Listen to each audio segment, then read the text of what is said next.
Hey, it's Sam. Welcome back to the Sam Crowley Show on YouTube. I want to give you a tribute out to an individual I met a month ago who just died in his sleep last night. I'm still kind of freaked out, man. Just this whole thing, death always freaks me out when I lose a good friend and even somebody I met just a month ago. And who I'm speaking of is Jerry Balone, B-A-L-O-N-E, Jerry Balone. I met Jerry a month ago, and it was literally a month ago. I was looking at my text messages on my phone that we shared. It was February 13th. Actually, February 14th, a month ago. Today's March 14th. How about that? Jerry came to my house in New York State. I was doing some renovation and knocking out some plaster and lath, and I called an ad on Craigslist, and Jerry was the guy that I called. He had a photo in his ad, and I had a shiny black truck and a new trailer, and he said he had 2 master's degrees in the ad. I'm like, who the hell says I got 2 master's degrees when you're just hauling junk away? But I thought it was awesome. Like, that tells you, man, the guy had a knack for how he would get a phone call and how to get a call. And once he had me on the phone, he sold me. I didn't commit right then and there. I hung up and called him back about 30 minutes later. But he came to my house the next morning, showed up 45 minutes early to come haul all of these like 100-pound bags of plaster out of my driveway. These things were heavy. So I hear somebody out there, 45 minutes before they're supposed to be there. He's supposed to be there at 8:30. It's 7:45. He's got his Dunkin' Donut coffee with him, and he just starts throwing these bags. The dude's like 60 years old. I'm like, whoa, you need any help there, big boy? He's like, no, I got it. So, all right, so I came down. And, by the way, you can hear this whole story. I interviewed Jerry. Go to samcrowleyshow.com, and you'll hear the interview. I'll post it in the description of this box, but this video is more about a tribute to him. But he shared his whole story over an hour, probably an hour and a half close to the interview I did with him on my show, about his whole life, and I'm going to share that with you just right now. So I'm talking with him in my driveway, and I was like, so Jerry, how long have you been doing this? And he goes, and here's what really got me, man, because I've never heard this one before. He goes, well, I spent 37 years in prison, and once I got out, I'm like, I didn't even hear anything after that. I heard 37 years in prison, and I knew it wasn't, a speeding ticket or something like that. I knew it had to be pretty serious. So I go, Jerry, what the hell did you spend 37 years in prison for, man? He goes, well, triple murder. I'm like, okay, all righty. Okay. I thought I was getting junk removal done, debris hauls, all I wanted. Never know who's going to show up at your house, I guess. So I go, so that's interesting. So, of course, me being, the simpleton that I am, next question comes to my mind. So, you ever get the urge to do that again, Jerry? My friend, and we both laughed about it. And then it got serious because he shared with me his life of being raised in orphanages, detention centers. He was abandoned at birth, and he was abused as a child, and he was destined for a life of crime. This guy had his ticket punched for prison at an early age in life. He got involved in gangs in Buffalo, New York, and one thing leads to another, and but he never made excuses. He never said I was a victim. He just said, Sam, I had no shot because I was abused as a kid. I grew up, and this was my life, and I didn't know anything other than crime. I was going to be in prison one way or another. Robbery gone bad on the east side of Buffalo in 1973 in August, and 3 people are killed. And we never, even in the interview, and even with Jerry's book here called Rising from the Ashes. Look at that. That's his mugshot from 1973 when he went to prison. Pretty scary looking dude, isn't he? In that mugshot there. Make sure not a lot of light hits it. But in his book, he talks about my life as a killer, a convict who survived over 37 years in 17 prisons, and a man who beat the odds. But he never said I was a victim. He just said I was destined to be in prison. And that was it. He went to prison for 37 years. He got a double life sentence. In the mid part of the 2000s, like 2004, 2005 or something, or maybe it was earlier than that. I forget the entire story, but there was a law passed in New York that benefited long-time people in prison if you had good behavior. And about 20 years in, Jerry figured out I want to get an education, and he went the other way because he was in solitary confinement for 9 years. I mean, here's a guy. His first day in prison, as he shared in the interview, he was going to kill somebody in prison because he had 2 life sentences. There was no death penalty, so, what's killing one more person? He wanted to make sure people knew not to mess with Jerry Balone in prison. And he talks about it in the book as well. It's a fascinating book, Rising from the Ashes. And he talks about in the book how he put something inside of his coat. I don't know, some sort of, lethal weapon, inside of his shirt, coat pocket, or whatever he was wearing at the time when he went into the prison yard. And he already identified, he just picked one person out of the crowd. I'm going to kill that guy right there and just make a statement.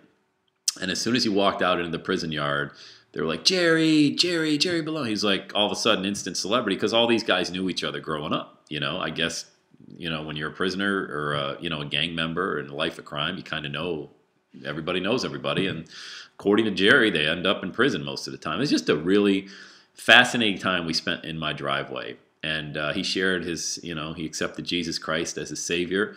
And he wanted to live a life of redemption.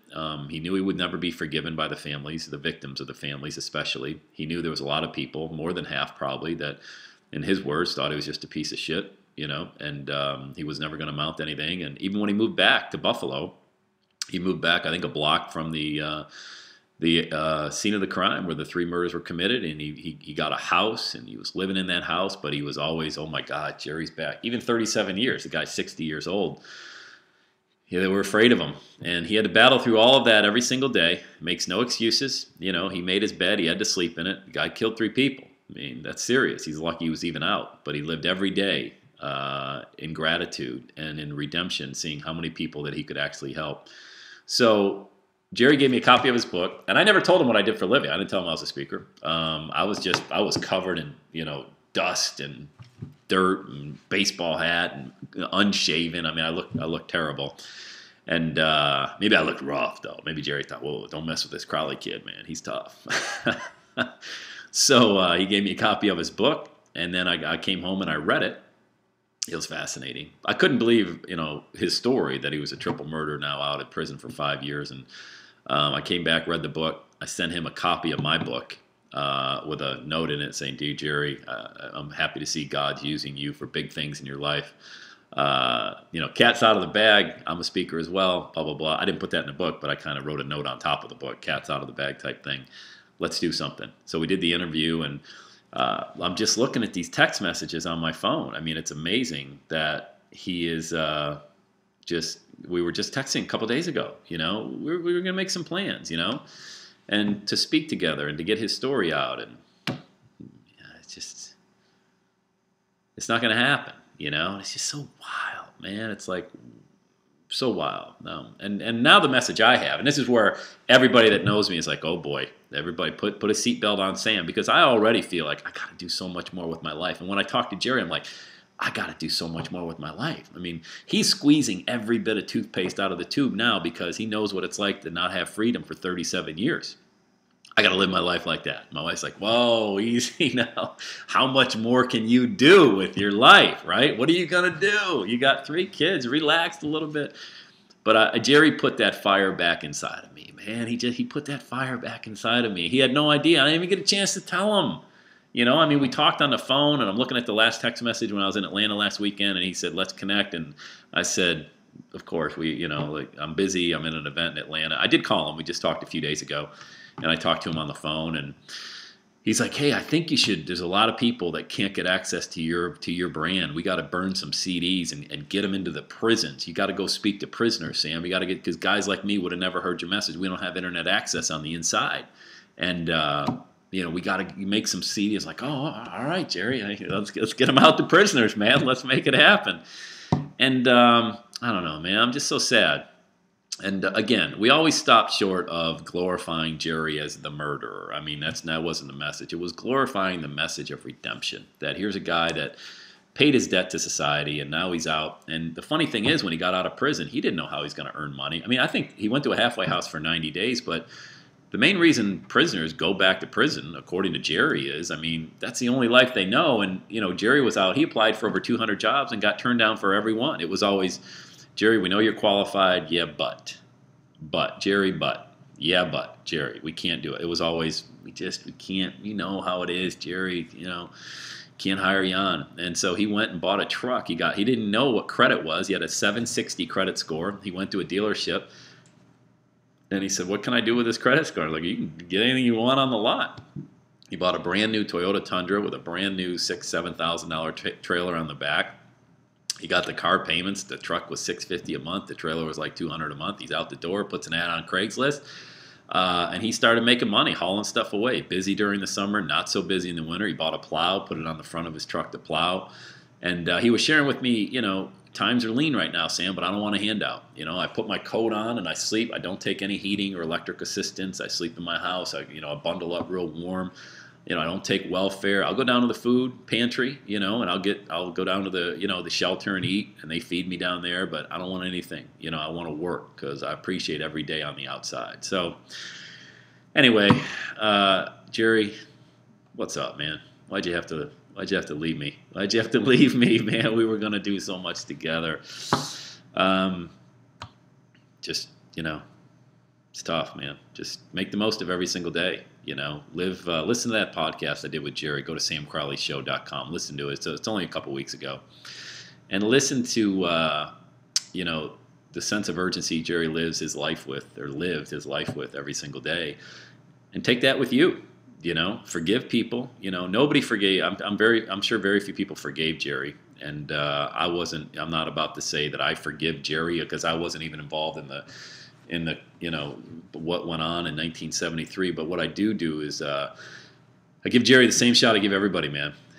Where are you going? Where's your heart?